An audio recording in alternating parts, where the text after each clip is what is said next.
બોલો છો તમે? તો જય મુરલીધર. કૃષ્ણ તો ગમે છે પણ મુરલી વાળો કૃષ્ણ ગમે છે. પણ મારા રબારી સમાજને કૃષ્ણ તો ગમે છે પણ જય ગોપાલ એટલે ગાયું વાળો કૃષ્ણ ગમે છે. આ ક્ષત્રિય છે ને એને કૃષ્ણ તો ગમે છે પણ દ્વારિકાનો રાજા કૃષ્ણ ગમે છે. અને એ પરંપરામાં જ્યારે આપણો જન્મ થયો છે ત્યારે સાહેબ જગતમાં ઈશ્વરે મને ને તમને ધન અને વૈભવ આજના જમાનામાં તો આપવાનું કઈ બાકી નથી રાખ્યું. તમે પણ સનાતનને જીવવાડવા માટે, સનાતનને ધબકતો રાખવા માટે આ દેશ અને દુનિયા આજે જે દિશામાં જઈ રહ્યા છે ને એ જોઈ અને સનાતનના સાધુ તરીકે આમ 56ની છાતી થાય છે કે દ્વારિકાધીશનો માર્ગ તમે જુઓ ને તો એ પૂર્ણિમા આવે તે હજારો માણસથી ભરાયો હોય. આ દેશનો કુંભ મેળો આવે તો એ કરોડો લોકો શ્રદ્ધાથી લઈ માં ભગવતી ગંગા યમુનાને સરસ્વતીમાં સ્નાન કરવા. આ શું છે? આ કુંભ વર્ષોથી થાય છે, યુગોથી થાય છે. દ્વારકાધીશ યુગોથી છે. માં ભગવતી બાણ. આમ તો માં ભગવતી માટે કહેવાયું છે કે નોતા આકાશ, નોતા ચાંદ, નોતા તારલિયા, ત્યારે જુગ પેલા જન્મી તું જોગણી. એના શબ્દ આગા પાછા મારે થયા છે. નોતા ચાંદલિયા અને નોતા પૃથ્વીનો પ્રકાશ એવું છે કઈ, પણ જુગ પહેલા જન્મેલી મૂળ તત્વ એક છે. માં ભગવતીને આરાધવા માટે, માં ભગવતીને ઋણમાંથી મુક્ત થવા માટે. અને આ તમારી કુળદેવી છે સાહેબ. કોઈને ખબર છે આપણે સનાતન ધર્મમાં જીવીએ છીએ પણ સનાતન ધર્મનું ઉપર છેલ્લું જ આપણી પાસે જ્ઞાન છે, મૂળ જ્ઞાન નથી સાહેબ. સાહેબ આપણે કૃષ્ણની વાત કરીએ ને તો મારે પૂછવું છે કૃષ્ણનું ગામ કયું? તમને નથી ખબર સાહેબ? દ્વારિકાધીશ છે એ તમને જાણો છો, ગોકુળમાં ઉછરીને મોટો થયો એ તમને ખબર છે, મથુરાની જેલમાં જન્મ્યો એ તમને ખબર છે, પણ એનું ગામનું ખબર નથી. જ્યારે તમારા હૃદયમાં ધડકતા કૃષ્ણના ગામનું નામે જો ન આવડતું હોય ને તો આપણે વિચારવાનો સમય થયો છે, જાગવાનો સમય થયો. દર વર્ષે માં ભગવતીને આપણે નવરાત્રી હોય, ચૈત્રની હોય, આશોની હોય ત્યારે માં ભગવતીને આપણે સૌ નૈવેદ્ય ધરાવી. સાહેબ શેના નૈવેદ્ય છે? આ બધું શું ચાલે છે સાહેબ? એના પરંપરાના નૈવેદ્ય છે કે જે પરિવારમાં આપણો જન્મ થયો હોય ને ત્યારે એ પિંડ માના ગર્ભમાં પોષાયો હોય એ પિંડ બરાબર પુખ્ત થાય અને જ્યારે પૃથ્વી પર અવતરણ લેવાની તૈયારી હોય ને સાહેબ ત્યારે ભગવાન કહે છે કે જીવ તારા ઉપર મને ભરોસો નથી. લગભગ આપણા ઉપર ભરોસો રાખવા જેવા આપણે છીએ પણ નહીં. મને તારા ઉપર ભરોસો નથી. આ જગતમાં ગયા પછી તું મને માનીશ કે નહીં માન? તું મારો ટેક્સ આપીશ કે નહીં આપે? એની ખબર કેવી રીતે પડે? અને ત્યારે મારીને તમારી કુળદેવી સનાતન ધર્મમાં દેવી પૂજક થી લઈને દરબાર સુધી કોઈ એવો માણસ નથી કે જેને કુળદેવી નથી, કુળદેવી વગરનો કોઈ માણસ નથી. અને ત્યારે મારીને તમારી કુળદેવી ઈશ્વરની સાક્ષીએ જાય છે અને માં ભગવતી એમ કહે છે કે હે પ્રભુ મારા માધ્યમથી તને 12 મહિને તારો ટેક્સ તને ચૂકવણું કરશે. માં ભગવતી મારા તમારા જીવને જન્માવવા માટે, પૃથ્વી પર લાવવા માટે આપણી કુળદેવી ના રૂડા મંગલ આશીર્વાદ અને એનો ભાવ ભળ્યો હોય છે ત્યારે મળે છે. આ પરિવારના આંગણે માં ભગવતી બાણનું આરું વિરાટ કામ. આમ તો જૂનું ગામ છે આ, પણ જૂના ગામમાં રાજી થવા જેવું એવું છે એટલા માટે ભુવાજી ગામ, જૂના ગામના માણસો ગામ મૂકીને વહી ગયા છે પણ જૂના દેવતાઓ ગામ મૂકીને નથી ગયા ને એ આપણા માટે ગૌરવની બાબત છે. કે અહીંયા હું પગલા દેવા આવ્યો ને ત્યારે કેટલી જગ્યાએ હું દર્શન કરવા માટે ગયો હતો કે આ પુણ્ય ભૂમિ છે, આ દેવની ભૂમિ છે. આ દેવની ભૂમિને તમે જતન કરજો, આ દેવની ભૂમિને તમે આરાધના કરજો. અને ભગવાન કોઈના જીવનમાં અડધી રાત ન આવવા દે, કોઈને દુઃખ ન આવવા દે, કોઈની આંખમાં આંસુ ન આવવા દે. પણ કદાચ આપણી કર્મની કઠણાઈ હોય અને ક્યારેક આંસુ આવી જાય ને તો તમારી કુળદેવી ભગવતીના ચરણમાં એક નજર કરજો અને એક દુઃખનો આહુડો પાડશો ને એમાં ભગવતી વહેલી દોડીને તમારા આહુડા લૂછવા માટે આવશે. એવી પરંપરા ભક્તિ છે. રામાયણમાં તો કહ્યું છે.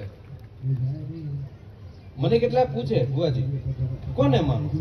સાહેબ હું એમ કહું જેને માનવું એને પ્રેમથી માનો, પણ બધાયથી પહેલા તમારી ગોખલા વાળીને માનો. ગોખલા વાળીને નહીં માનો ને તો જગતમાં તમને બચાવનારું કોઈ નથી. શિવત્વને માનો, ગુરુત્વને માનો, રામત્વને માનો, કૃષ્ણત્વને માનો, પણ એ બધાયને માનવા છતાંય બધાયથી પેલું શ્રદ્ધા અને આસ્થાનું ડગલું છે આ સમાજ માટે. માં ભગવતી તમારી કુળદેવી, બીજું કોઈ પણ સમાજમાં જન્મેલો માણસ હોય એની ગુરુ જે પરંપરા છે, આપણે વડવાળા દેવીની પરંપરા છે, બીજાને બીજી હશે, પણ જે પણ ગુરુની પરંપરા છે એ પરંપરાના પગલે પગલે ડગલા માંડે જશો તો મારો નાથ ક્યારે તમને વાંધો નહીં આવવા દે. ઠાકરના ખૂબ ખૂબ આશીર્વાદ. વડવાળા દેવ આપણે સૌનું ભુવાજી કલ્યાણ કરે. તમે બધા ભુવાજીઓ દ્વારા ભક્તિ રે કરવી અને રાખ થઈને રહેવું અને મેલવું દેહ અભિમાન. સાધુના ચરણમાં જાઓ, ભુવાજીના ચરણમાં જાઓ, સમાજના ચરણમાં જાઓ અને કા પ્રભુના ચરણમાં જાઓ તો મન મૂકી અને જાજો. એટલા માટે જ કીધું છે કે મને રે મૂકીને આવો મેદાનમાં અને તો બતાવું ગુરુજીનો દેશ. મન મૂકી દો તમારા ગુરુના ચરણમાં. તમારું કામ, ક્રોધ, મોહ અને લોભ તમે મૂકી દો સમાજના ચરણમાં. અને ભગવાનની દયાથી અત્યારે ઈશ્વરની આપણા ઉપર એટલી કૃપા છે. સમાજમાં દુર્વ્યસનો દૂર થવા જોઈએ, કુરિવાજો દૂર થવા જોઈએ. આ સમાજ એક બને. અમે બધા સતત સાધુ અને ડાયા માણસો સમાજને એકતા તરફ લઈ જઈ રહી છે. સમાજ એક માર્ગે હાલે, સમાજ સાધુના પગલે હાલે. અને અમે તો બહુ સમયની દૂર ભુવાજી વાર નથી ભાઈ દેવશીભાઈ. આ 4 મહિના ઉનાળાના કાઢી નાખો ને એટલે વરસાદ જેમ આવે ને મારો વડવાળો દેવ આખાય વાગડમાં 2 ઠાકર ભેગા ફરીને સમાજના કલ્યાણ માટે જ્યારે આવવાના છે આપણે એક બની. નાગજીભાઈ આ પ્લેટફોર્મ બાંધીશ. મને કેટલાક પૂછતા હતા કે બાબુ તમે હાલવાનો તો છો પણ સમાજમાં હાલશે? મેં કીધું જો સમાજનો ઉદ્ધારક, સમાજનો ઠાકર, સમાજનો વડવાળો દેવ જો પગલા પાડે અને વાહે નો હાલે તો આ જિંદગી આવીએ નકામી છે. સાહેબ આ સાધુડાઓના ચરણમાં તમે કેટલું સમર્પિત કર્યું. 10 રૂપિયા નહીં આહિરભાઈ. આ સમાજના મારા વડવાળા દેવના સાધુ એમ બોલે ને કે આ દીકરો કોનો છે તો બાપુ એ મારો દીકરો છે. એટલે મારો વડવાળાનો સાધુ એમ બોલે કે બેટા તારા ઘરે તેને જન્મ લીધો છે, બાકી એ તો સાધુ થવા જન્મ લીધો છે. અને કોઈ પણ વિચાર કર્યા વગર પોતાના માના ખોળામાં રમતા બાળકને સાધુના ખોળામાં ફૂલની જેમ ઘા કરી દે ને એ સમાજ અહીંયા બેઠો છે. એના કલ્યાણ માટે, એના શિક્ષણ અને સંસ્કાર માટે જ્યારે વડવાળા દેવના પવિત્ર સંતો આવવાના છે તમે બધા તૈયારીમાં રહે. તૈયાર છો ને બધા? હા બોલો એટલે ખબર પડે કે મૂંઝી મારવા નથી કઈ. તૈયાર ને ડાયરો બધો? બહુ સારો વરસાદ થાય. માં બાણને ભગવાન વડવાળા દેવને આપણે પ્રાર્થના કરીએ કે આ સમાજની એકતા, આ સમાજની અખંડિતતા, આ સમાજનો ધર્મ, આ સમાજના સંસ્કાર હંમેશા માટે જીવતા રાખી વડવાળા દેવના ચરણોમાં પ્રાર્થના. આગળ બીજા કાર્યક્રમો જવાનું હોવાથી અર્જુનભાઈ માફ કરજો, મેં તમારે સ્વાગત પછી કરાવું. એના પહેલા હું જવાનું એટલે મેં આ માઇક આંચકી લીધું છે એટલે બહાર જવાનું હોવાથી. આમ તો અમે સાધુ છે ને ભાઈ ભુવાજી, ક્યાંક લાલચ આપે, ક્યાંક અમે જઈએ ને બહાર ગામ એટલે કે બાપુ બેહો ને તમારે ક્યાં દીકરા ભણાવવા? એટલે એમ કહું તારે કેટલા દીકરા? તો કે મારે 2. એટલે હું એમ કહું મારે તો વડવાળાના હજારો દીકરાઓ છે, તારે તો એકને પરણાવવાની ચિંતા છે અને મારા ઠાકરને તો હજારો દીકરા પરણાવવાની ઉપાધિ હોય છે. ભગવાનની દયાથી હજી પણ સમાજના કલ્યાણ માટે આગળની યાત્રા મારી ચાલુ છે. અહીંયા રૂપાભાઈ થોડી વાર રોકાય, સરપંચ કેમ ગયા? એટલે વડવાળા દેવના ખૂબ ખૂબ આશીર્વાદ. વડવાળા દેવ આપણે સૌનું કલ્યાણ કરે એ પ્રાર્થના સાથે બોલો વડવાળા.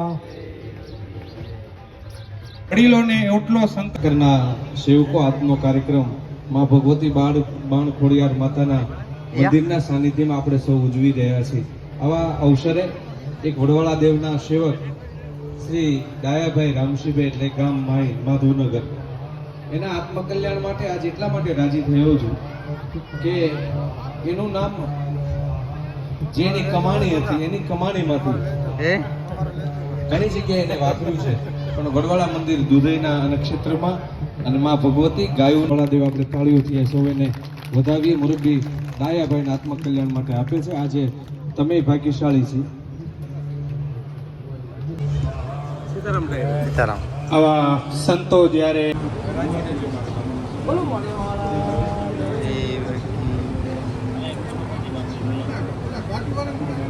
સીતારામ બાપુ નું સીતારામ બાપુ શું લેવું આમ એટલે વધારે કીધું કોઈ પીડી બાપુ કાં તમે લેવો છો ફોટો એને એવું કાંઈ નથી. તાણ કરનારા જોતા હતા, બીજું કઈ નથી. તારે ખબર આમાં ના આવે બીજી દેશો લેશે ખબર પડી ને પડી કે વાત કરો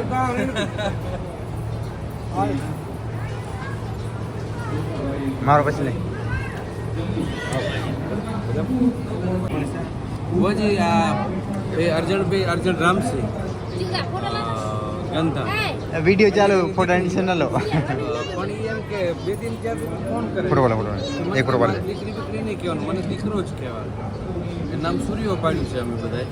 સૂર્યો કઈ છે તમે હાથ મૂકી દો ભુવાજી. અને બાપ જેવી દાતાર છે એના બાપ જેવી કોટલામાં જેવડવાળા ચાલો ભુવાજી માફ કરજો તમે તો અહીંયાથી ગયા તો તમારા વડીલાનો કાંક હશે એટલે એક હોય ને એના ભેડો હતો એટલે હું અમે તો ભાઈ સાહેબ છીએ ને જમે જાતી હશે કાંક